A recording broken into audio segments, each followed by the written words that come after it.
Qu'est-ce qui ne vous va pas dans ce texte, Gilles Legendre? C'est la phrase que lançait hier le président de la République. Voilà, une forme d'incrédulité, jouée ou pas. Je vois pas le problème, disait-il. Il est où le problème?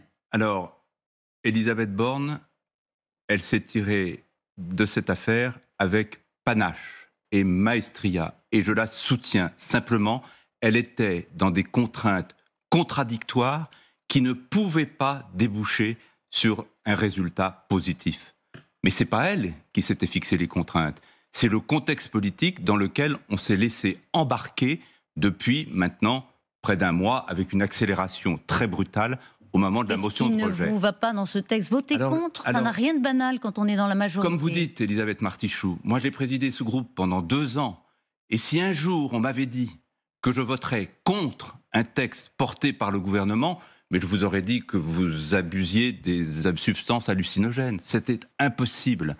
C'est précisément pour ça qu'il faut regarder ce qui s'est passé avec énormément de soin.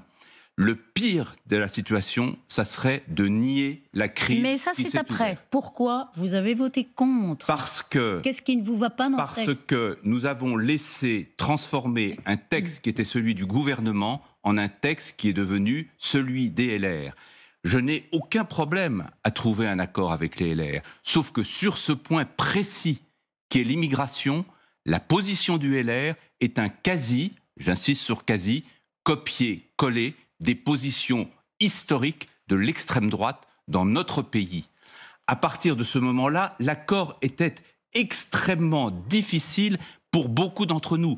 Et qu'aujourd'hui, un quart de députés de la majorité ait refusé de voter ce texte, que des ministres envisagent de démissionner, que nous recevions depuis hier des flots de messages de militants historique de la République en marche, de Renaissance aujourd'hui, que des grandes figures du macronisme, vous écoutiez tout à l'heure Daniel Cohn-Bendit, mais d'autres personnalités, comme Philippe Grandjean, ou plus anciennement, Jean Pisani-Fleury, un ancien cadre de la CFDT, voilà. Ancien conseiller d'Emmanuel Macron. C'est bien la preuve qu'il y a un problème majeur. Il faut l'analyser, l'interpréter. Alors évidemment... Dites-moi le point du texte qui vous hérisse le plus. C'est sur le fond, on a envie de comprendre. Sur le fond, alors détail par détail, nous avons mis le doigt, parfois la main, et j'espère pas le bras, dans un engrenage qui consiste à installer et à crédibiliser un certain nombre de revendications qui, pour nous, sont absolument inadmissibles.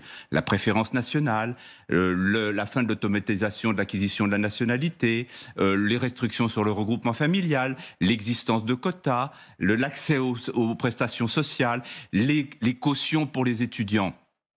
Alors évidemment, à chaque fois, on n'y est pas allé totalement, puisque c'est un compromis. On peut voir le verre à moitié vide ou à moitié plein. Mais on a, dans l'image globale, donner crédit aux thèses qui, dans ce pays, installent ou stipulent que l'étranger est la source de toutes les difficultés. Et surtout, on a donné crédit à une thèse que moi je récuse, c'est la thèse de l'appel d'air. Penser qu'il faut rendre la vie des étrangers, qu'ils soient en situation légale ou illégale, la plus difficile possible pour éviter qu'ils aient envie de venir dans notre pays. Or, c'est une folie, ça n'existe pas, ce principe d'attractivité, sans quoi il faudrait expliquer pourquoi notre pays accueille moins d'étrangers, légaux ou illégaux, que la plupart des pays européens. Vous dites Elisabeth Borne, elle est formidable, je la soutiens, etc. C'est pas une formule. Mais c'est elle qui a négocié et qui a accepté toutes ces concessions. Mais nous étions dans une seringue, Elisabeth Martichoux. Il y avait une chose à faire. C'est après la motion de rejet. Comment vous vous êtes mis dans la seringue? Après la motion de rejet, la décision est collective, la responsabilité est collective. Je ne m'en lave pas les mains. Nous avions une chose à faire après la motion de rejet de lundi dernier, c'était de suspendre le texte. Et c'était de dire qu'est-ce qui est important dans ce texte. Il y a une chose fondamentale, et je me réjouis d'ailleurs que même si j'ai voté contre ce texte, il figure dans le texte adopté, c'est qu'on puisse expulser et éloigner facilement des gens qui n'ont rien à faire dans notre pays, parce qu'ils y sèment le trouble, la délinquance, parfois même le crime, et de temps en temps le terrorisme. Ça, c'était essentiel. On se concentrait là-dessus, et on se redonnait le temps de faire les choses calmement, proprement après. Nous avons pris une autre option. À partir de ce moment-là, c'était perdu d'avance. Je veux un texte, a dit Emmanuel Macron. Mais c'est son choix. Vous lui avez écrit hier soir. Il est le président de la République. Oui, son choix, vous le déplorez, vous votez contre. Écoutez, j'étais en réunion de groupe le mardi matin suivant la motion de rejet, prenant la parole et disant il faut suspendre le texte et se concentrer sur ce qu'il a d'essentiel pour les Français. Et à ce moment-là, un de mes collègues m'a dit ça y est, c'est parti. On part en commission mixte paritaire. Il faut analyser, il ne faut pas en rester là. Oui. On espère bien que ça va être le cas. Le président, ça tombe bien, il parle ce soir. Oui. Vous avez envie qu'il dise quoi? Alors, d'abord, moi je considère que le problème central pour notre majorité, alors je conçois que ça n'intéresse pas forcément tous vos téléspectateurs et tous les Français. Notre problème central, c'est nous avons à répondre à une question fondamentale. Est-ce que le macronisme a vocation à être le socle d'un renouveau de la droite républicaine dans notre pays sur les cendres du parti LR? Est-ce que c'est ça le choix? Ou est-ce que nous restons dans la logique du bloc central, qu'on appelle le dépassement, qu'il est de bon ton de moquer, mais auquel moi je suis profondément attaché, et qui est non seulement essentiel pour la fidélité aux principes qui nous ont portés en 2016-2017, et qu'aujourd'hui une loi comme celle qui a été adoptée cette nuit, bafoue, mais aussi pour des raisons tactiques.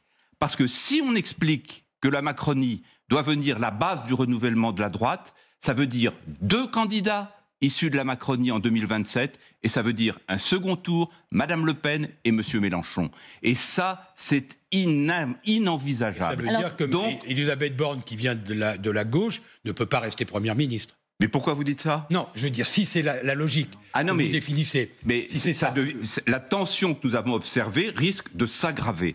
Il faut que nous revenions dans la logique du dépassement, qui a un petit côté un peu marketing dans son terme, mais qui en termes politiques traditionnels, c'est-à-dire le bloc central qui fasse qu'il n'y ait qu'un seul héritier du macronisme qui se présente en 2027, et sur des valeurs qui puissent rassembler fortement et la sensibilité plutôt de droite et plutôt de gauche. Or, je sens, dans nos rangs, la tentation de se dire les LR sont exsangues, sont en train de dépérir, même si ponctuellement, là, ils ont évidemment marqué un succès. Et donc, c'est à partir de la Macronie qu'on va régénérer la droite. Eh bien, ça, c'est la fin du macronisme ou pas, comme le dit Caroline Janvier? Si c'était ça le scénario, une de vos consoeurs. Si c'était ça le scénario, évidemment, ce serait la fin du macronisme. C'est ce sur quoi maintenant nous devons lutter, et ce sur quoi le président doit envoyer des messages clairs. Mais parce que tout ça, c'est, si vous voulez, on comprend bien l'intention, et du coup, ça se traduit par quoi? Mais très concrètement, on était parti sur un texte qui était assez bien macronien. Il ne promulgue pas sa loi. Non, mais elle est votée. On respecte les institutions, Elisabeth Martichoux. Ça, c'est déjà produit. Hein. Non, je vous rappelle que le président n'a pas le choix de promulguer ou de ne pas promulguer. Il promulguera la loi. Il peut promulguer et suspendre, ça c'est déjà vu. Vous me demandez un exemple. Nous avions un texte présenté par le gouvernement qui était à peu près équilibré. Et notamment parce qu'il y avait un volet d'intégration qui compensait un volet sécuritaire. Nous étions dans une logique macronienne. Nous avons commis une erreur majeure, et je dois le dire avec beaucoup de franchise, qu'au moment où nous l'avons commise, je ne m'en suis pas rendu compte. C'est de soumettre en premier le texte au Sénat. À partir de ce moment-là, le texte devenait le texte de la droite, mais de la droite matinée d'extrême droite sur ce sujet. Je ne dis pas que la droite LR est un parti d'extrême droite ou un cousin d'extrême droite. Je dis que sur ce sujet précis, l'immigration, elle est un copier-coller, un quasi-copier-coller de l'extrême droite. Qui s'est retourné contre vous. Et voilà, à partir de ce moment-là, ça ne pouvait pas bien tourner. Et donc, qu'est-ce qu'il fait avec ce texte, le président? Mais il le promulgue, Elisabeth Martichoux. Alors comment il fait pour rééquilibrer? On ne va pas rentrer dans les détails, parce que par ailleurs, les conditions dans lesquelles ont été recherchés le compromis font que ce texte ne ressemble à rien. C'est-à-dire qu'à vouloir faire chèvre et chou, on a des dispositions qui ne s'appliquent pas. La Première ministre a même reconnu hier qu'il faudrait en réécrire. Il y a des dispositions qu'on a essayé de nous faire accepter au motif qu'on savait qu'elles étaient inconstitutionnelles. Alors ça, je dois vous dire que pour un membre de la Commission des lois, se dire on les vote, mais on sait que de toute façon ça passera pas au Conseil constitutionnel, ça dénote un truc incroyable. Il y a le sujet de l'AME, qu'on a retiré, mais qu'on a remis par une lettre, par un courrier. Enfin, bon, tout ça, maintenant la loi existe. C'est de la politique de gribouille quand même, tout ça. C'est de la politique qui n'a pas su admettre qu'à un moment donné, il fallait qu'on stoppe.